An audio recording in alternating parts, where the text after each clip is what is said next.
Bakunzi ba Rwanda Gospel TV ndabashuje mu izina ry'umwami wacu Yesu Kristo. Nejejwe n'Imana nanone ko twongeye guhurira kuri cyano turi imbere y'umwami wacu Yesu Kristo, tunezerewe Imana yo mu ijuru ibaho umugisha.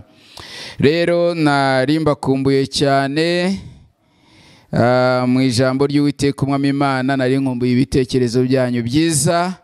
Niyo mpamvu uyu munsi nongeye gufata undi mwanya kugira ngo tuganire neza ijambo ry'Uwiteka umwami Imana. Munyemere dusenge mbere yo kugira ibindi byose dukora. Mana ya Abrahamu na Isaka na Isiraheli, nongeye kugushimira neza n'ubuntu n'imbabazi uduhaye igihe cyiza cyo kubana nk'abakozi bawe hirya no hino mu gihugu cy'u Rwanda, mu Uganda, East Africa yose, ndetse mwami w'abami abari muri Amerika n'Uburayi. Nzi niko neza ko bankurikiye. Reka kubaho kwawe kumanuke muri aka kanya mu izina rya Yesu. Uwiteka Nyiringabo Imana, ubahe ibihe byiza byo gukomera no gukomerera imbere yawe. Wongera ubambike imbaraga n'ubudahangarwa imbere yawe Nyiringabo Imana. Ndabingingira mwami wanjye kugira ngo ukuboko kwawe gushobore kubasanga, bagubwe neza, bamererwe neza. Ijambo ryawe rirambwira neza muri Yesaya 40 ngo nimuhumurize abantu banjye, muhumurize mabwire ibyururutse imitima. Mwami, reka uyu mwanya hagira abantu buruka imitima yabo. Reka muri uyu mwanya hagira abantu bakira indwara. Reka muri uyu mwanya hagira abantu babohoka muri buri mbaraga zari zibaboshye mu izina rya Yesu. Mwami wanjye Nyiringabo Imana, ntangiranye nawe kandi nze gusozanya nawe mu izina rya Yesu. Amen. Yesu agumugisha we amaze kugera kuri cyano ngo tuganire ijambo ry'Uwiteka umwami Imana. Impamvu tugiye guhera mu gitabo cy'Abefeso ibice byaho 6 umurongo waho, tangire ku murongo waho wa 10. Haravuga ngo umutwe w'abantu uburyo bwo gutwara intwaro z'Imana. Bibiliya itubwiye uburyo dushobora gutwara intwaro z'Imana. Imana gukora kwayo ninjye nawe Imana iba yiteguye kugira ngo ikorane nawe. Ninjye nawe Imana iba ishaka kugira ngo abe ari wowe ikoresha. Intwaro y'Imana iyo uyifite ntabwo ushobora kunyeganyega. Intwaro y'Imana iyo uyifite nta gishobora kuguhagarara imbere. Intwaro y'Imana iyo uyifite nta mbaraga z'ikuzimu zishobora guhagarara imbere yawe. Intwaro y'Imana iyo uyifite nta ndwara ihagara mu buzima bwawe. Intwaro y'Imana iyo uyifite ushobora gutegeka, icyo utegetse cyose kigakoreka mu izina rya Yesu Kristo. Niyo mpamvu Paulo yandikira Abefeso aravuga ngo mutware intwaro z'Imana. Umurongo wa 10 uravuga ngo bisigaye mukomerere mu mwami no mu mbaraga z'ubushobozi bwe bwinshi. Mwambare intwaro zose z'Imana kugira ngo mubashe guhagarara mudatsinzwe n'uburiganya bwa Satani. Umwanzi Satani ahagurutse kurwana no kunaniza umuhamagaro wawe. Ahagurutse kurwanya no kunaniza icyo Imana avuze ku buzima bwawe. Ahagurutse kurwanya no kunaniza ibyo umunsi wagurutse gukora. Ariko ijambo ry'Imana ratubwiye ngo mufate intwaro zose z'Uwiteka umwami Imana kugira ngo mushobore guhagarara mu bihe bitari byiza. Haleluya. Rero intwaro z'Uwiteka umwami Imana, icyambere ngira ngo nguhishure inshuti yanjye, nuko ugomba kugira ijambo ry'Imana muri wowe. Iyo ufite ijambo ry'Imana muri wowe, uba ufite imbaraga z'ubumana, uba ufite gukora ku Uwiteka umwami Imana, uba ufite guhagarara ku Uwiteka umwami Imana, uba ufite ubudahangarwa mu buzima bwawe. Niyo mpamvu uyu munsi yaje nkubwiye ngo kugira ngo utware izo ntwaro z'Uwiteka umwami Imana, nuko ufite ijambo ryayo, ugahagara mu ijambo ryayo, ukagendera mu ijambo ryayo, ugashobora gutegeka mu mbaraga z'ijambo ry'Uwiteka umwami Imana. Iyo ufite iryo jambo ry'Uwiteka umwami Imana, ntabwo uzanyeganyezwa mu minsi mibi, ntabwo uzanyeganyezwa mu bihe bibi. Aho bizabikomeye hose uzahagara kuri iryo jambo ry'Imana ritangire gukora ubushake bw'Uwiteka umwami Imana mu izina ry'Uwiteka umwami Imana. Haleluya. Icya kabiri ni uko ufite igicaniro mu mutima wawe. Igicaniro cy'Uwiteka umwami Imana kiri muri wowe. Ibicaniro biriho mu buryo butatu cyangwa bune, ariko igicaniro cya mbere nshaka kuvuga ni igicaniro cyo mu mutima wawe. Igicaniro cyo mu mutima wawe nicyo gishobora gutuma uhagarara utanyeganyezwa na buri murabo uwo ari wo wose. Igicaniro cy'Imana kiri muri wowe, nagira ngo ubwire ngo Uwiteka Umwami Imana araza agahagarana nawe. Wahura n'ibihe bibi, Imana igahagarana nawe, kuko hari igicaniro cy'Imana kiri muri wowe. Hari igicaniro cyo mu mutima wawe. Icya kabiri, igicaniro cyo mu muryango wawe. Ntuzimere yuko igicaniro cyo mu muryango wawe kizima. Igicaniro cyo mu muryango wawe cyazimye, urugo wari wubatse, urugo rutangira gusenyuka buhoro buhoro. Igicaniro cyo mu muryango ni cya gihe ugira umwanya wawe n'Imana mu muryango wawe, yaba mu gitondo yaba nimugoroba. Sinzi igihe ujya uhurira n'Imana iyo uri mu muryango wawe. Rero icyo nicyo gicaniro nacyo kiri imbere muri wowe, bituma udashobora gutsindwa n'ibihe byahaguruka ibyo ari byo byose. Bituma mu rugo rwawe uzahorana ubutsinzi mu izina rya Yesu. Ibyo si byo nshaka kwigishaho, ariko aragira ngo ngiye nkubwire aho ushobora kubonera imbaraga zo kugira ngo ushobore kurwanya umwanzi Satani. Icya gatatu, aricyo gicaniro cya gatatu, ni igicaniro cy'igihugu. Buri igihugu kidafite igicaniro, Imana ntishobora kugendagenda cyangwa igira agaciro cyangwa igira ijambo muri icyo gihugu. Mujya mwumva ibihugu bimwe na bimwe birimo ubwicanyi, birimo gusenga ibigirwamana, nuko nta gicaniro kiri kuri icyo gihugu. Rero igicaniro cy'igihugu nacyo gishobora gufasha, kuko igihugu ni twebwe, igihugu ni abantu. Haleluya. Reka ngugihe kiriza kiri aho ngaho.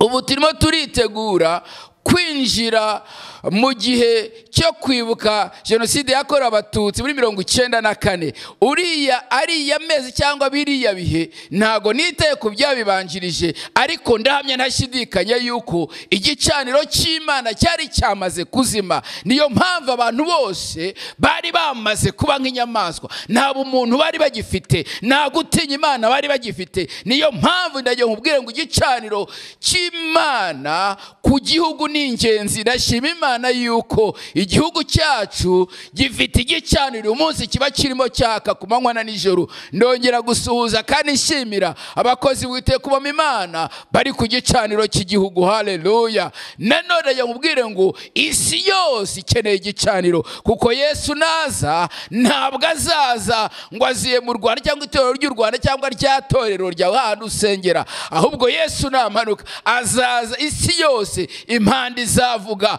bazamwumva. Umwuka w'Imana azagendagenda ku isi yose ngo abazumva iryo jwi ry'impanda, abo ngo bazazamuka basanganira uwo mwami. Ariko nuko igicaniro cy'Imana kizaba kiri kuri abo bantu Yesu arimo guhamagara. Haleluya, haleluya. Narindi bangubwira ngo gutwara intwaro z'Imana, icya mbere nakubwiye ngo nukugira ijambo ry'Uwiteka Umwami Imana. Icya kabiri nukugira igicaniro muri wowe, ariyo masengesho y'abera. Icya gatatu nukugira kwizera. Iyo wabuze kwizera, ibintu byose nta kimwe ushobora gushobora. Bibiliya ivuga ngo iki mu Baheburayo ibice 11:6 ngo utizera ntashobora kunezeza Imana. Bivuze rero yuko iyo utagifite kwizera, nukuvuga ngo wamaze gutandukana n'Imana, n'ubushake bw'Imana no kunezererwa Imana. Rero bantu b'Imana, ndabasaba kwizera. Ariko waba mvuze ibyo bintu bitatu ntago byagufasha, ntacyo byakora ku buzima bwawe. Haleluya.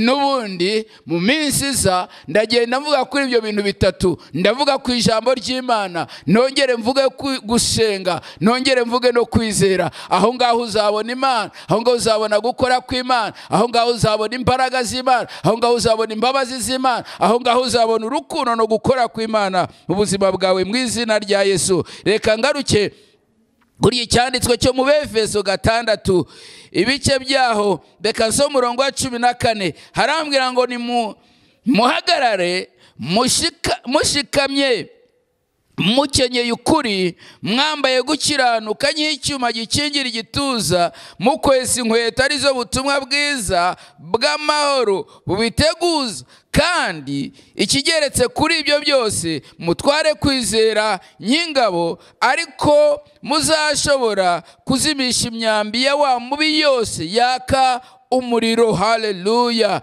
Ngo mutware kwizera niho imyambi ya wa mubi muzashobora kuyizimya. Iyo ufite kwizera uba wambaye gushira amanga, uba wambaye gushira ubwoba, uba wambaye gukomera kuva ku Uwiteka Umwami Imana. Rero uyu munsi ndabango ambara intwaro zose z'Uwiteka Umwami Imana. Imana izahagarana nawe, Imana izabana nawe, Imana izagushoboza kugira ngo ushobore kugera ku cyo Imana yavuze ku buzima bwawe. Hari imbaraga turwana nazo, hari imyuka turwana nayo, hari ibitero biba biri imbere yacu, ariko ajya nkubwire ngo humura, Imana iri kumwe nawe kandi yiteguye kukugira neza. Ndashaka gusengana nawe muri uyu mwanya, kandi nsengana nawe ndizera Imana kwije kugira icyo ikora ku buzima bwawe, kuko uyu munsi wa none mu gusenga kwanjye ndagira ngo duhagarare ku ijambo y'Uwiteka Umwami ngo twara intwaro z'Uwiteka Umwami Imana z'uburyo bwose. Imana ntizigera ikujya kure, Imana ntizigera ijya ku ruhande rwawe. Kandi biravuga mu gitabo cy'Abaroma 8 ngo ese Uwiteka ari ku ruhande rwawe, umubisha wawe ninde? Satani azaguca hehe? Satani azakora iki ku buzima bwawe? Kuko Imana izaba iri kumwe nawe, kuko Imana izaba ihagaranye nawe. Ndagira nanone kubabwira ngo nshuti yanjye, muri ibi bihe turimo, muri ibihe twegereye byo kwibuka, ndagira ngo ubwire ngo hagarara ushikamye, hagarara wizera Imana, hagarara mu mbaraga z'Uwiteka Umwami Imana ndetse n'ubushobozi bw'Uwiteka Umwami Imana. Wongera usubire mu ibyiringiro, ndongera kugusubiza mu ibyiringiro, ngira ngo ubwire ngo Uwiteka Umwami Imana yiteguye kugira icyo akora ku buzima bwawe, yiteguye guhagarana nawe muri ibi bihe bikomeye. Kandi niko ijambo ry'Imana yatubwiye mu Yesaya ngo nimuhumurize abantu banjye, mubahumurize kandi babwire iby'urutse umutima. Ndagira umutima wawe wongere wururuke. Dusoma ijambo ry'Imana, reka iryo nsorezaho, riri muri Ezira. Haleluya. Ijambo ry'Imana riri muri Ezira ryo shaka kugira ngo mvuganeho nawe. Tuzakomereza ubutaha, ntabwo fata umwanya munini wo kugira ngo tuganirije, ariko uyu munsi amagambo yo muri Ezira. Oya, kamenduremwo nze muri Zakariya. Muri Zakariya ibice byaho 8, reka bariho dusoma. Murongo wa 7 uravuga ngo, murongo wa 5 avuga ngo Uwiteka Nyiringabo aravuga ati nubwo bizatangaza abantu, nubwo bizatangaza abantu bazaba basigaye muri iyo minsi, mbese nanjye byantangaza. Ni ku Uwiteka Nyiringabo, ku Uwiteka Nyiringabo abaza. Uwiteka Nyiringabo aravuga ati dore nzakiza abantu banjye, mbakure mu gihugu cy'iburasirazuba no mu burengerazuba, nzabazana bature muri Yerusalemu imbere, bazaba abantu banjye, nanjye nzaba Imana yabo mu by'ukuri no mu byo gukiranuka. Nanone nasoma ngo 10 ngo nuko nk'uko mwari mu mahanga muri bivume, mwanzi y'Ubuyuda mwe n'iy'Ubwisiraheli, niko nzabakiza, muzaba abahesha b'umugisha, mwe gutinya, ahubwo amaboko yanyu nakomere. Haleluya. Birashoboka yuko nawe wabaye muri ibi bihe, ukaba muri iyi situation, ariko ayo ngo witinya, ntitaye umunsi uko bimeze, ahubwo Uwiteka Imana avugana nanjye nkubwire ngo uzaba umuhesha w'umugisha, kandi we gutinya, kuko amaboko yawe agiye gukomera. Kuko Uwiteka Nyiringabo aravuga ati nk'uko mwagambiriye, nk'uko nagambiriye ku 14, nk'uko nagambiriye kubagirira nabi ubwo basogokuruza banyu bandakazaga, simbyibuze. Ni ku Uwiteka Nyiringabo avuga. Nanone muri iyi minsi niko ngambiriye kugira Yerusalemu n'inzu y'Ubuyuda neza, mwitinya. Birashoboka yuko wageze mu bihe Uwiteka asa nkaho yakuretse, asa nkaho yagutaye, asa nkaho ari kure yawe, ariko Uwiteka Imana avuga ngo nubwo nari narabigambi, ariko noneho nimugaruka nanjye nzabagarukira, kuko igihe kirageze kandi kirasohoye kugira ngo noneho ngambire kubagirira neza. Murongo wa 16 ibyo muzajya mukora nibi, nshuti yanjye, aha naho kwitondera. Dore Uwiteka ibyo akubwira, ibyo muzajya mukora nibi: umuntu wese ajya avugana iby'ukuri na mugenzi we. cy'Uwiteka gushakaho ni iki? Buri muntu avugana iby'ukuri na mugenzi we. Cya kabiri, mujye muca imanza zitabera z'amahoro mu miharuro yanyu. Icya gatatu, ntimukagambanirane mu mitima yanyu.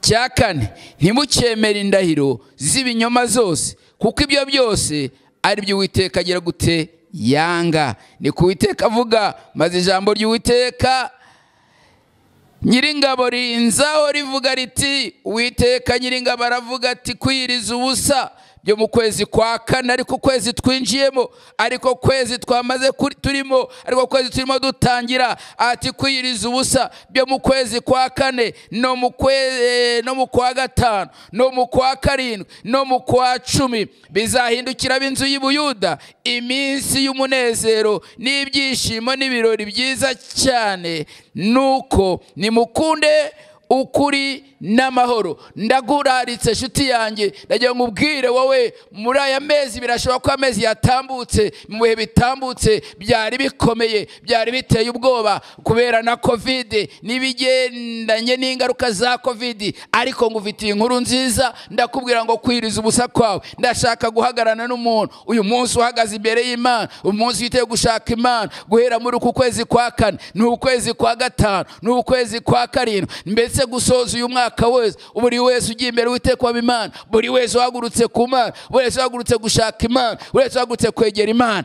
Imana ije kumugirira neza, Imana ije guhagarana nawe, ariko yabanje kukubwira ngo hari ibintu ukeneye kugira ngo ukore, kugira ngo bihagarareho. Imana izabana nawe. Niyo mpamvu Uwiteka Nyiringabo Imana atubwira ati, kwiriza ubusa kwanyu noneho ko mu kwezi kwa kane, no mu kwezi kwa gatanu, no mu kwezi kwa karindwi, no mu kwezi kwa cumi, bizahindukira ab'inzu y'Imana, bizahindukira ab'inzu y'Ubuyuda ibihe by'umunezero, ibihe by'ibyishimo, ibihe by'ibirori byiza cyane. Nuko mukunda ukuri. Uwiteka Nyiringabo aravuga ati, muzabona amahanga azanye n'abaturage bo mu midugudu myinshi, kandi abaturage bo mu midugudu umwe bazajya mu wundi bavuga bati, nimuze twihute dusabe Uwiteka umugisha, dushake Uwiteka Nyiringabo. Bati, natwe tuzajyayo. Ni ukuri koko, abantu benshi n'amoko akomeye bazaza iwawe, bazaza Yerusalemu gushakira y'Imana Uwiteka Nyiringabo no kumusaba umugisha. Uwiteka Nyiringabo aravuga ati,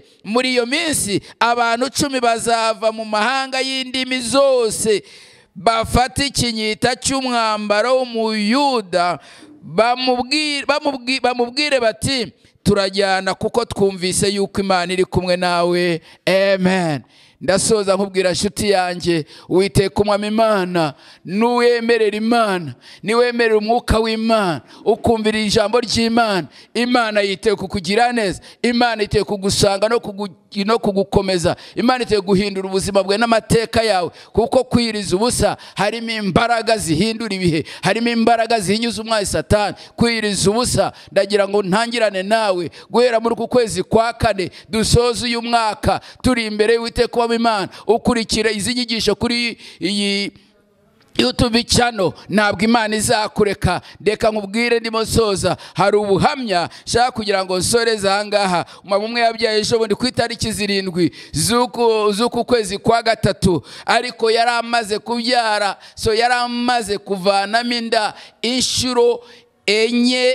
Iyi nda yari atwite yari ya 5. Buri nda yavagamo imaze amezi 3. Arangije arambwira ngo, pasa, ngo hari ibintu ngewe muvuga ngewe byanze, ndasenga, sishaka kuvuga itora asengeramo, ariko nasenze Imana. Ariko ariyo nkubwire ngo inda zanjye zimaze kuvamo arenye, nabyaye umwana umwe gusa. Birashoboka ko bamuganga barambwiye ngo n'indwara ntibayibona. Hari imbaraga zikubuza kugera ku cy'Imana avuze ku buzima bwawe. Uyu Imana yari yamuzibuye inda, kandi yatangiye kubyara, ariko nyuma y'umwana w'imfura inda enye zose zivamo. Ariko none ngo duhagarare twizere Uwiteka Umwami Imana yo mu ijuru yahagararanye nanjye n'uwo mumama.